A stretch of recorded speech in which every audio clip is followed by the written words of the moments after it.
Hi friends, मी वर्षा. तर स्वागत आहे तुमचं माझ्या व्लॉगमध्ये. तर हा व्हिडिओ आजचा नाही आहे, हा व्हिडिओ आहे रविवारचा. तर रविवारी धनीला सुट्टी होती, तर ते बोलले की बरेच दिवस झाले माझा नांदा होता की चला कुठं फिरायला, चला कुठं फिरायला, कारण की मी कुठंच जात नाही. तर ते बोलले चल, बरेच दिवस झाले नांदा लावते. तर त्यांना सुट्टी होती, तर मग आम्ही दोघं पण गाडीवर बसले. 7:30 वाजता आम्ही घरातून निघले इथं जाण्यासाठी. तर 2 वर्षापूर्वी माझा नवरा इथं मित्रासोबत आला होता. तर खूप छान फोटो व्हिडिओ काढले होते. तर म्हटलं मला पण घेऊन चला. मग त्यांना वेळ भेटला तर आम्ही इकडे आले. हे बरेच दूर आहे, हे पुण्याच्या बाहेर तळेगावच्या पण पुढे येऊन गेले आम्ही. आणि इकडे पाऊस चालू झाला. छान असं हे हिरवं रान आणि छान असे हे धबधबे, आणि इथं मस्त अशी भाताची शेती वगैरे लावता लोक इकडले. आणि कंटिन्यू इकडे जास्त पाऊसच पडते. पुण्याच्या बाहेरचं लोकेशन आहे. तर इथं आम्ही थोडे थकून गेले होते, तर थोडे बसले आणि इथं लोक फोटो व्हिडिओ काढत होते. तर आम्ही पण इथं थोडंसं फोटो व्हिडिओ काढले. ही इकडल्या साईडनं एक नदी होती आणि एकूण छान असे हे झरणे, वरतून पहाडातून पाणी येत होतं. तर त्याचे झरणे होते. तर आम्ही इथं गाडी थांबून शानी थोडेसे व्हिडिओ काढायला निघले आहे.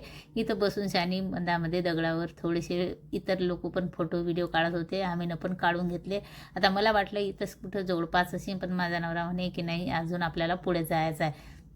पण हे लोकेशन पण छान वाटलं. तर इथं ते आम्ही गाडी थांबवली आणि हे बघा तिकडून वरतून पाणी येत होतं आणि छान असे हे नदी, छोटीशी अशी नदीसारखं नाल्यासारखं वाहत होतं. असं काही बघितलं की माझा जीव तर एकदम बावरूनच जाते, कारण की मीनं पण असं बघितलं नाही आहे. गावाकडे तर खेड्यातूनच आले आहे, पण असं लोकेशन नसते आमच्याकडे, असे धबधबे वगैरे.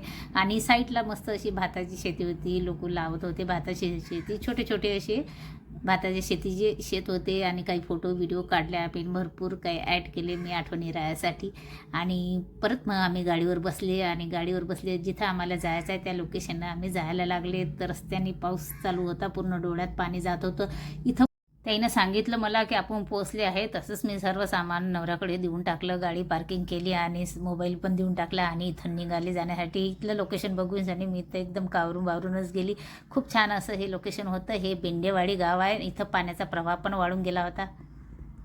आता तुम्हाला हे पाणी पडत आहे तर हे कमी दिसत असेल, पण आता हे किती वाढते नक्की बघा व्हिडिओमध्ये. आणि व्हिडिओ आवडला तर लाईक शेअर नक्की करा. बाय.